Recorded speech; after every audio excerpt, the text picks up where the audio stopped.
এটা কি বলো? আচ্ছা আচ্ছা আচ্ছা আচ্ছা,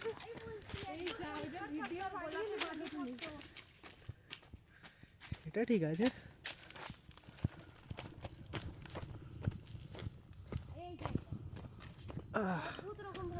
হ্যাঁ তাই তো, এটা তোমাদের পিকনিক স্পট। এইটা পিকনিক স্পটটা ছিল, এইটাই।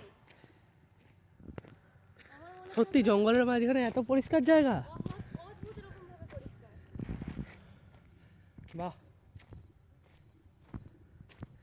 এদিকে একটা খোয়াই টাইপের কিছু রয়েছে, এটা কত দূর যায় তাও তাও সেটা কত দূর? অনেক দূর। এই পাথরগুলো এখানে কে দিল?